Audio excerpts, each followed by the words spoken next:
یو صحابي مبارک فرمایلی دی چې یوه شپه چې په مدینه منوره کې سخت باران او سخته توره وریځ وه، تکه توره شپه وه.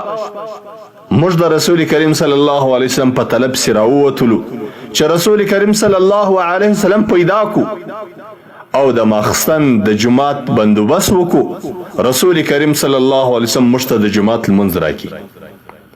په حدیث شریف کې راځي قال خرجنا في ليلة مطر وظلمة شديدة نطلب رسول الله صلى الله عليه وسلم ليصلي بنا فأدركناه قال قل فلم أقل شيئا. وای چې کله رسول کریم صلی الله علیه وسلم پیدا کی دغه صحابي مبارک معاذ ابن عبد الله ابن خبیب دی وای رسول کریم صلی الله علیه وسلم راته وویل چې ووایه، ما هیڅ هم نه وویل. بیا رسول کریم صلی الله علیه وسلم راته وویل ثم قال قل فلم اقل شيئا. رسول کریم صلی الله علیه وسلم بیا راته وویل چې ووایه، ما هیڅ نه وویل. په دریم وار باندې رسول کریم صلی الله علیه وسلم بیا راته وویل قل. دی وای ما ورسول کریم صلی الله علیه وسلم ته وویل قلت یا رسول الله ما اقول، ای د الله رسوله څه ووایم؟ وی رسول کریم صلی الله علیه وسلم راته وویل قل هو الله احد والمعوذتين حين تصبح وحين تمسي 3 مرات تكفيك من كل شيء.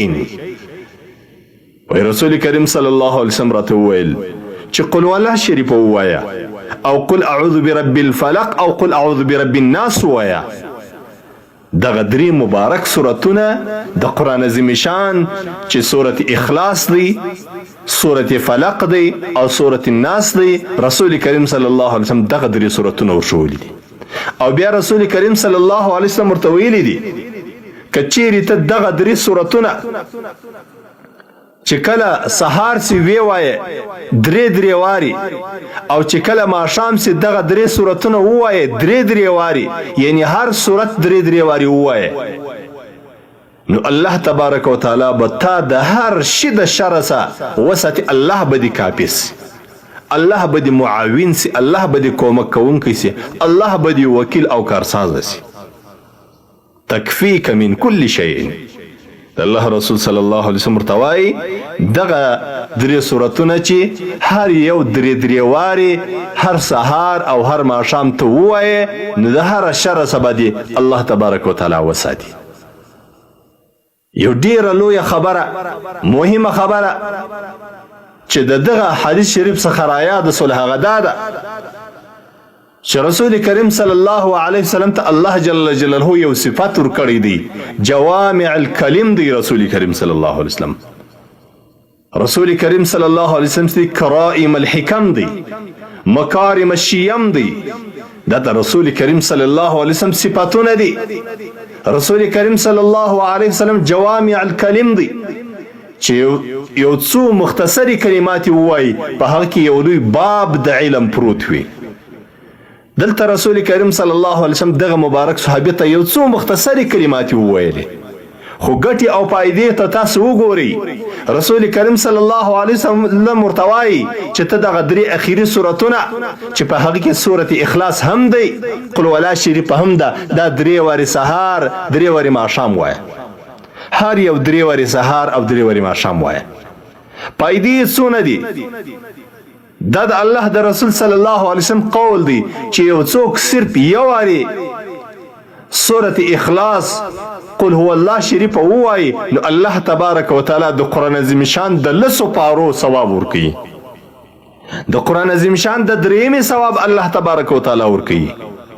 خو که چیرې یو مؤمن مسلمان دغه سورت اخلاص قل ولا شریف 3 واري ووایي نو الله تبارک وتعالی د یو مکمل قرآن عظیم شان اجر او ثواب او نیکی و دغه قاری ته ورکوي، و دغه ویونکي ته ورکوي.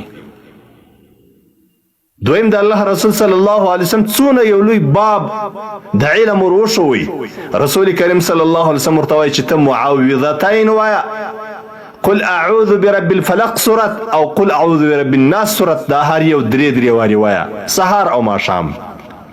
رسول کریم صلی الله علیه وسلم څنګه یو عظیم کلام وروښوي، کم انسان چې سورة اخلاص او سورة فلق او سورة الناس وای، بالخصوص چې کم انسان معوذتین وای، نو الله تبارک وتعالی به دغه انسان د ډیرو شرور څخه وساتي. دغه قاری او ویونکی به الله تبارک وتعالی د ډیرو شرور څخه وساتي. الله تبارک وتعالی به د ظلمت او تاریکیو څخه وساتي. الله جل جلاله به د نفسو د شر څخه وساتي. الله جل جلاله به د کوډګرانو، جادوګرانو، ساحرانو د شر څخه وساتي. الله تبارک وتعالی به دغه قاری، دغه وینکی به د حسیدینو له حسد وساتي. الله تبارک وتعالی به دغه وینکی د دغه دوو سورتو مبارکانو د انسانانو د شرور څخه به الله وساتي. او الله تبارک وتعالی به دغه انسان د جنیاتو، د شیطانانو د وسوسو او د شرور څخه به الله وساتي. دا صرف او صرف د دغه درو سورتو په ویلو باندې الله تبارک وتعالی دغه مقام او مرتبه مومن ته ورکوي. د حدیث شریف روایت ابو داود او ترمذی دواړو کړی دي.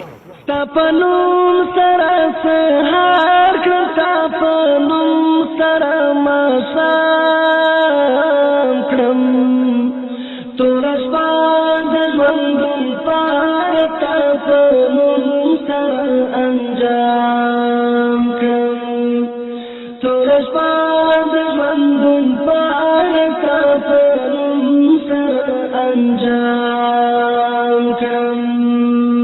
زړه مې ستا په نوم ژوندی دی، ستا په نوم سره ساه اخلم. زړه مې ستا په نوم